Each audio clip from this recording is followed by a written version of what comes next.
unity this morning. So this is our Satsang service, so we always start with chanting, and we encourage you to chant with us. Norma and I will be the call of these wonderful affirmations, and then Larry will be the response, and then you respond with him. We just ask you just to leave the world outside these doors, anything that's troubling you in your life, and let this be an hour where you gift yourself this time with spirit, God, source, whatever makes you feel divinely connected to this greater love in this universe. And you can also just close your eyes and let the music just move you. Okay. And welcome everyone on the live stream as well.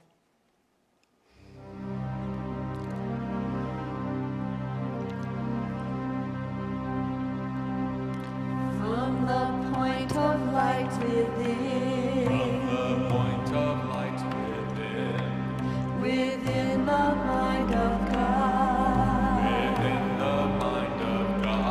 let light stream forth, to the minds of all,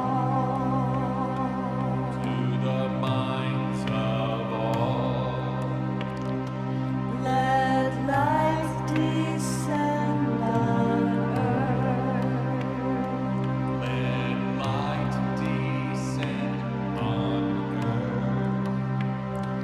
From the point of love within, within the heart of God, let love stream forth,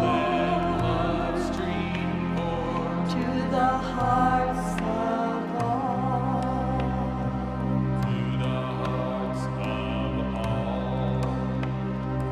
Let love descend on earth.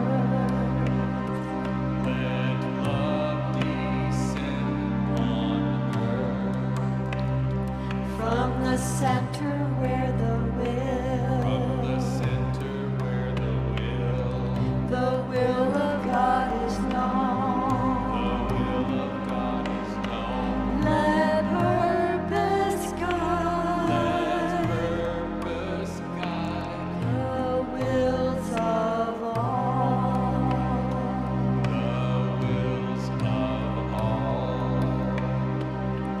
The purpose that the masters know and serve.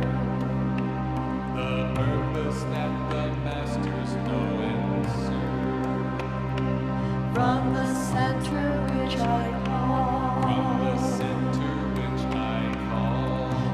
call the state of love. Let the plan of love and light work out.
God is known. The will of God is known. Let purpose guide. Let purpose guide The wills of all. the wills of all. The purpose that the masters know and serve. The purpose that the masters know and serve. From the center which I call. From the center which I call the state of love. I call the state of love. Let the plan of love. Let the plan of love And light work out. and light work out. Let the plan of love and light work out. Let the plan of love and light work out.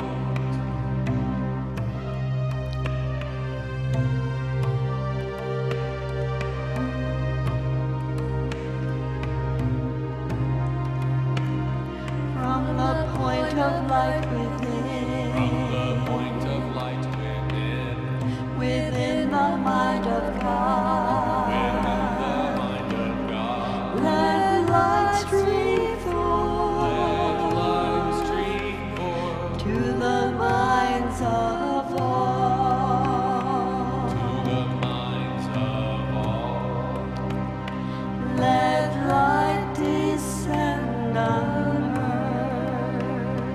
Let light descend on earth. From the point of love From the within. point of love within, Within the heart of God. within the heart of God. Let love stream Let forth love stream forth to the hearts of all. to the hearts of all. Let love descend on earth. Let love descend on earth. From the center where the From the will, center where the will of God is known. the will of God is known. Let purpose Let guide purpose guide the wills of all. the wills of all. The purpose that the masters know and serve. The purpose that the masters know and serve. From the center which I From the call. center which I call the state of love. I call the state of love. Let the plan of love. Let the plan of love And light work out. and light work out. Let the plan of love and light work out. Let the plan of love and light work out. And may it seal the door where evil dwells.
Good morning, everyone.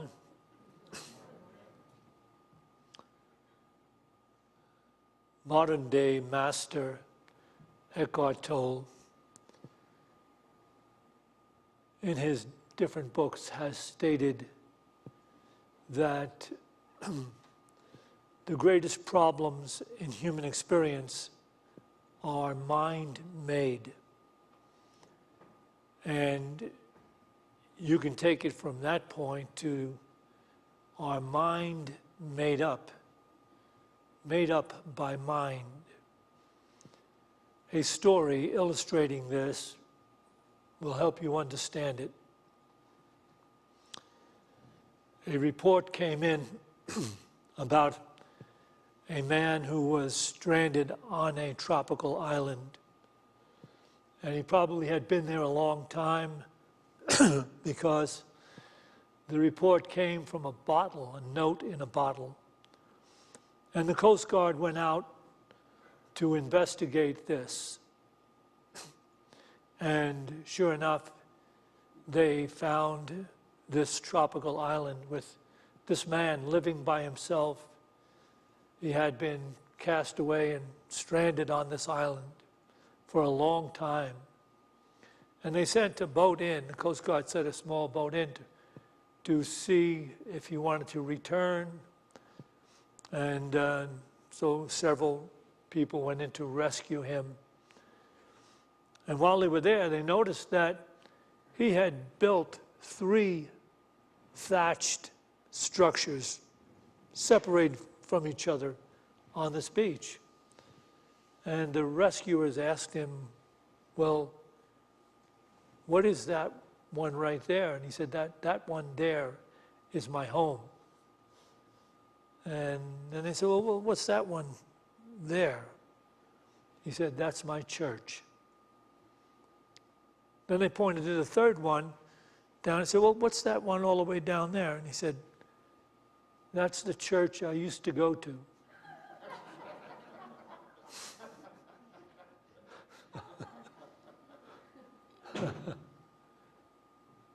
Doesn't everybody have a church they used to go to?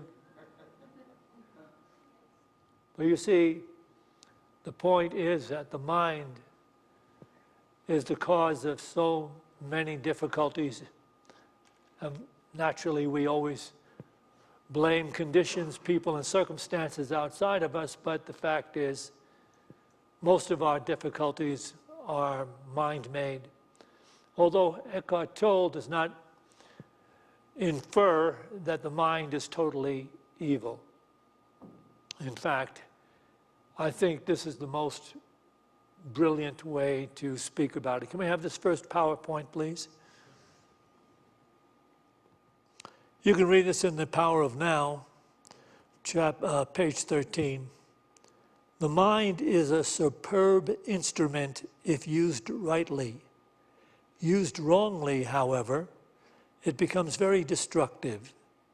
To put it more accurately, it is not so much that you use the mind wrongly, you usually don't use it at all. It uses you. This is the disease. You believe that you are your mind. This is the delusion. The instrument has taken you over. The instrument has taken you over. So the mind used wrongly becomes an authority that we have learned to listen to and follow. And that's why you will hear people say that they believe they know what's taking place, because they believe that their mind, which presents to them the conditions of their understanding, they believe their mind is an objective observing instrument, that it's objective in what it observes. And that's simply not true. Psychology has proven that over and over again. So used wrongly, though, it becomes the authority that we listen to and believe. And not only that, but it goes on in many situations, in fact, too many situations, to create within us resentment and inadequacy and all kinds of fears generated by our minds. And some of this goes in when we're growing up, get negative images and conditions going into our belief system. But so much of it still remains there simply as adults because we don't believe that we are divine beings, that we are part of a divine source. But when used rightly, the mind will align itself with this divine source. And when doing that, it can bring forth magnificent experience. Not only that, but magnificent works. Works of great art and works of great invention that bring help to multitudes of people. So the mind, when it's aligned with the divine intelligence we acknowledge to be the creator, actually can be a source or an instrument for creating. As you will see, I mean, people are creating every day. People are writing beautiful things and people are inventing amazing things every day. I'm reminded of a 17-year-old kid that a couple of years ago invented a seagoing vessel that actually collects the plastic out of the ocean. And there's inventions like that happening all the time. And there's great works of art, great music being developed. You know, dance, great dance is taking place. There are things that dancers are doing today that, used to be confined to the Russian superstar dancers. But now you watch So You Think You Can Dance, and you see young people dancing and doing amazing, beautiful dancing that, just even a decade ago was thought not to be the realm of, regular dancers. But so it is. So the mind, when it is aligned with the creative source of our being, can become a great instrument for bringing about amazing things, wonderful things. And most people think, I believe they think this, I hear it in their conversations. They think that when you're going to bring forth a creative work, that it comes full-flown to some special people. In other words, the people that create great things, great art, great works, great music, it all comes full-flown in their mind and then they just put it out there. That's hardly ever the case. Creativity starts with a single idea, a thought, a single idea of music or a line in music, like, that song, I heard this on a discussion on the radio. The writer had the thought, I want to know love. And playing with the whole idea, then he said, he started to write a poem. I want to know what love is. And out of that came that entire song that became a hit. I want to know what love is. I wrote an entire novel. I just finished it, based on a single idea. I saw a wheelchair sitting by a gravestone, empty, in the rain. I had to take a shortcut through the cemetery because I was stuck. My car battery was dead. I had been in a coffee shop up by that, Mountain Hill Cemetery, and I decided it's quicker to get back to my house if I shortcut through the cemetery. There's a wheelchair sitting by a gravestone, empty in the rain. And that was the beginning idea for an entire novel, which is now titled, may change, the title may change, but the title is Dark Faith. Anyway, what I'm saying is something we ought to be more aware of. It's not that we don't have creative abilities. Everybody does. because everybody is connected to this greater intelligence and love that is God.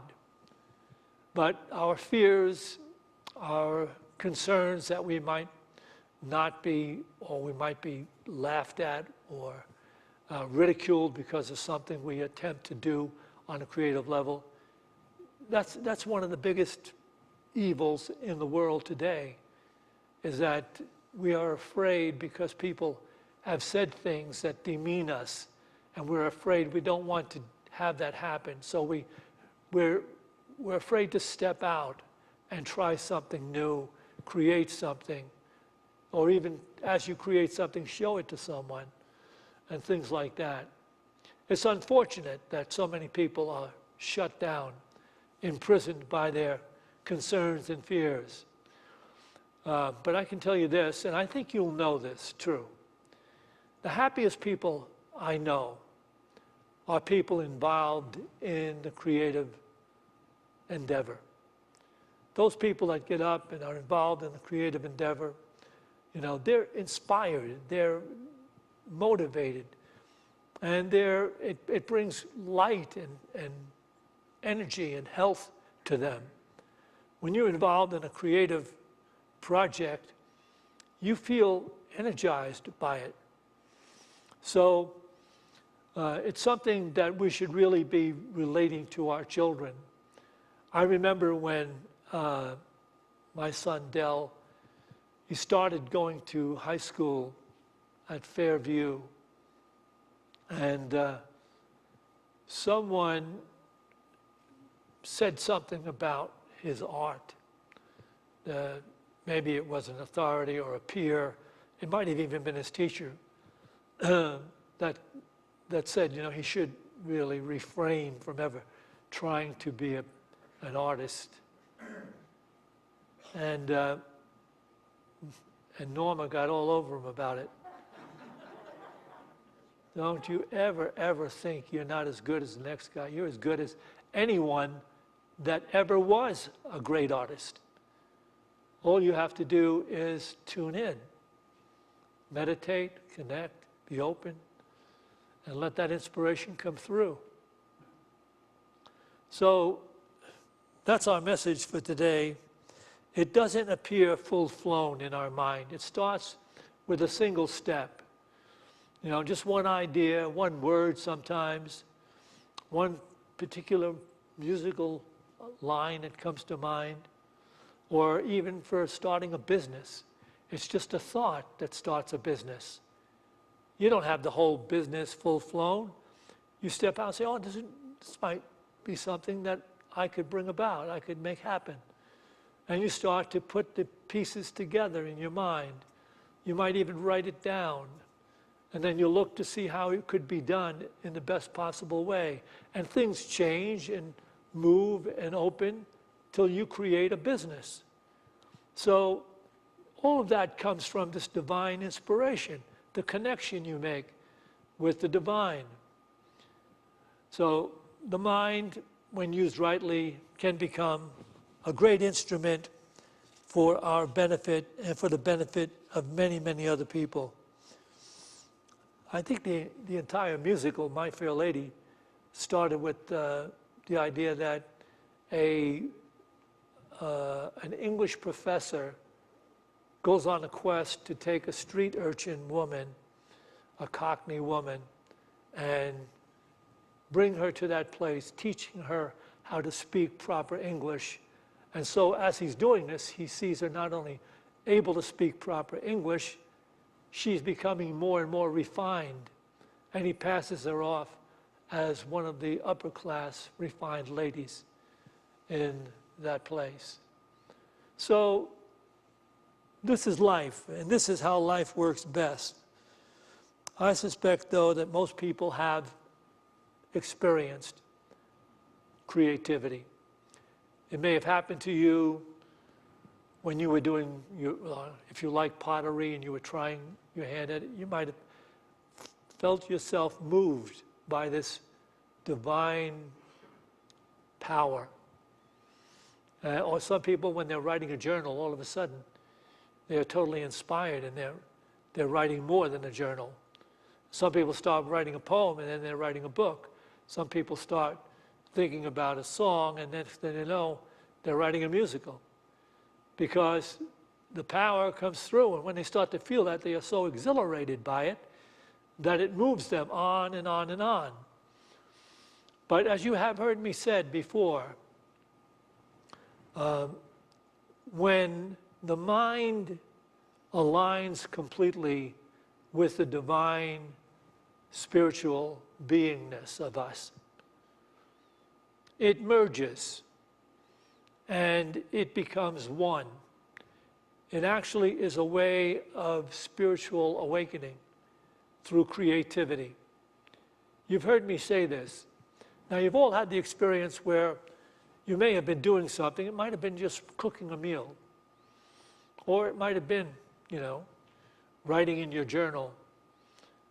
But at some point, you became so absorbed in doing it that when you looked up, you say, oh my goodness, where did the time go? The time seemed to just fly away while you were doing it.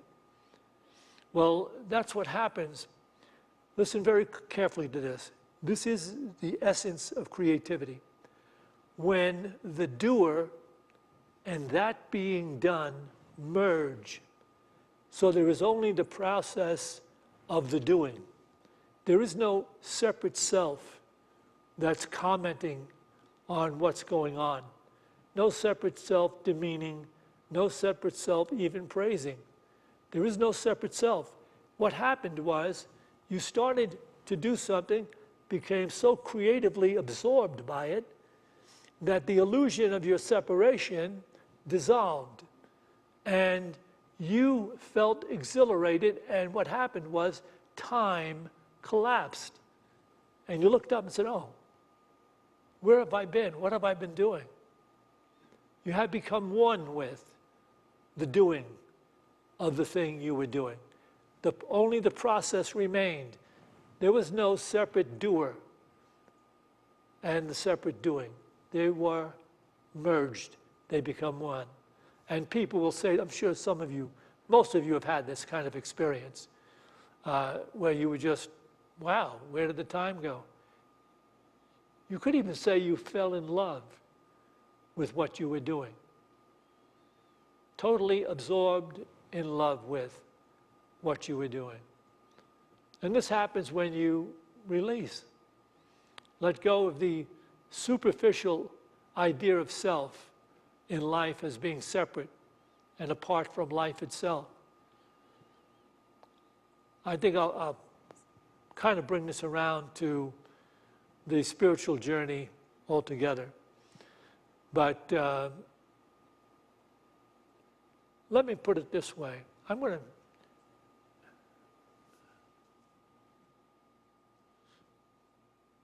Let's just take a look at this video that I have culled from the internet. This is Eckhart Tolle speaking about the creative step-by-step ability. So many people have this idea, I want to achieve something great. Or be somebody great, and they neglect the step that leads to greatness. They don't honor this step at this moment because they have this idea of some future moment where they're going to be great. Right. Some people believe I'm doing great work. I mean, I am, because the consciousness is moving through this form. I don't feel personally responsible for what I do as such. But even there, it is small steps.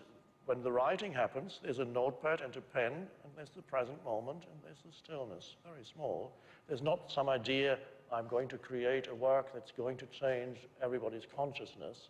No, I'm just true to this moment. What is this moment requires? It's a blank sheet of paper and a pen and the stillness. It's a small thing. It's all a sequence of very small moments. And by being true to this small moment, something great arises. So this is a message I believe in, and I've talked a lot about on this channel. I think too many people just want to take giant leaps forward, and they don't recognize that in order to take those big leaps, you have to take a lot of small steps. And if you look at anything great that you've ever accomplished in your life, what are the biggest things that you've done in your business, in your personal life? chances are, if you look back on them, they were just a collection of a lot of small steps that happened. That when you look back, and look, wow, I did this great big thing, but it's just a collection of a lot of small steps. And a lot of people don't want to do the work of the small steps, and they just want to hit that big thing. And for me, it comes back down to you have to enjoy the process. You have to enjoy the work that you do. You have to enjoy the grind so it doesn't feel like a grind, right? I am grinding on YouTube every single day. I'm grinding on YouTube, making videos, answering comments, making private videos, practicing, researching, and that allows me and my team to have the consistency that we have, right? Who else is publishing 3 to 4 videos of quality every day? But for me, it doesn't feel like a grind. I love Wednesdays, which is my video recording day. I love the day that I do the research. I love the day that I'm doing approving of the videos. I love the work. It may seem like a grind to you guys. If you stepped into my business and had to do the things that I was doing, you might get quickly overwhelmed and say, man, I can't, that's too much work, I can't do it. It doesn't feel like work to me. I love it. I love doing this. Wednesday is one of my favorite days of the week. And so you need to find that thing for yourself, where those little steps that you have to take every day to accomplish some great thing, that little step feels like love to you. You love doing those little steps. It brings you joy. You can't wait to go out and do it again. And it's not that you're going to enjoy every step. Not every day is going to be amazing. You're going to have some crap that you have to deal with, and a lot of it. But net, you've got to love your business and the actual work, and not just being attached to the goal, not for me just trying to hit 1 million subscribers or 10 million subscribers or whatever it is, not just being attached to that revenue goal or that vacation target or I want to buy that car, right? If that's your only purpose, you're going to fail. You'll never get there. But it's enjoying the process along the way. Stop being so focused on the destination and enjoy the journey. It's something that I have reiterated as well. You know, when young people talk to me about, you know, what they're studying or what they're intending to do or what they'd like to do, I will always say to them to fall in love with the process. In other words, if you want to play the piano, fall in love with the process of learning and playing. If you want to be a writer, the same thing, fall in love with the writing. Because if you're thinking in terms, I'm going to become famous, and your inspiration comes, or your thoughts are all about becoming famous for doing this, it's what he was saying, is what most people come to understand. You're missing it. When you fall in love with what it is you're seeking to bring about, you give yourself to it, that generates the creative process. And that's what makes it worth doing, because you love writing, you love the playing of the piano, you love creating that business, you love the work that is required to do it, the practice time that's required. You love it because you've just merged with the creative element. There is no one without the creative element. There's no one without the divine essential creativity. It's just that we, in the mind, we cut ourselves off for many different reasons, and reasons of inadequacy. And of course, in many cases, we've allowed other people to box us into that. But you can step right out of that box anytime you become courageous enough and brave enough to get involved in the process. Maybe you have a heart's desire to do something. It can be anything. Maybe you have a heart's desire to build a business. Or maybe you have a heart's desire to do something that will be of value to a lot of people in a certain condition. Just go forward with the first step. How would I go about doing this? If you ask yourself the question, how would I accomplish this? The creative spirit quite often will answer you. Right there, right then. You'll say, you'll know immediately. So, in the end, it's important to take the first steps. because that's what starts the creative juices flowing. And then to give yourself to it is to fall in love with it. Eckhart Tolle actually reiterates this. Let's have this final PowerPoint to conclude this idea of creative spirituality. You can read this in Stillness Speaks, page 71, 72. When you fully accept that you don't know, you give up struggling to find answers with the limited thinking mind. And that is when a greater intelligence can operate through you. And even thought can then benefit from that, since the greater intelligence can flow into it and inspire it. Sometimes surrender means giving up trying to understand and becoming comfortable with not knowing. So he's defining the process. Don't get all involved in how would I ever bring this about, or how could I ever figure this out. I've never done anything like this before. All those negative thoughts, let them go away. Just get started. And you'll see the creative element, the divine intelligence that is life itself, will start to come through, open you up, so that you will become an instrument of that creative endeavor. And the only way you can begin is to begin. Just start. Wherever you think it might lead you, it's okay. Get started.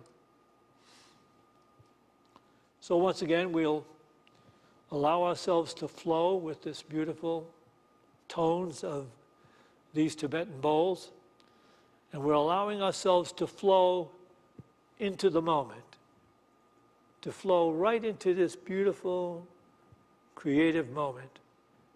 And as we allow ourselves to be there, give ourselves permission to be there, wanting nothing, fearing nothing, grasping nothing, just being, we'll begin to feel energized, expanded. And then when we get to that period of silence, you may want to use this particular thought. If you don't have a meditation technique, you might want to use this thought. The Father and I are one, and all that I desire comes forth in His time. The Father and I are one, and all that I desire comes forth in His time.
As we go forth from this meditation,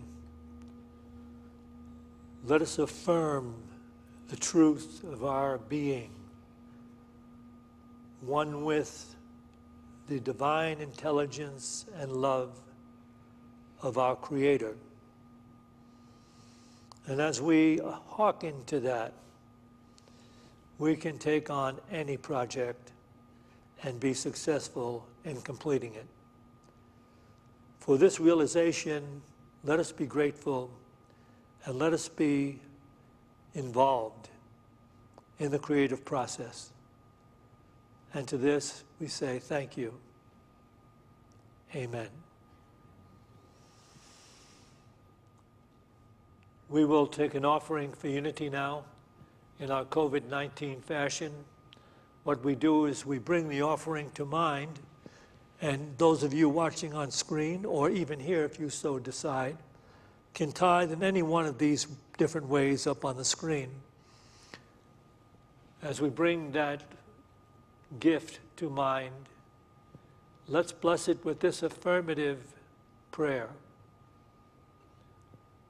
Divine love, through me, blesses and multiplies all that I have, all that I give, and all that I receive, because I give. And so it is.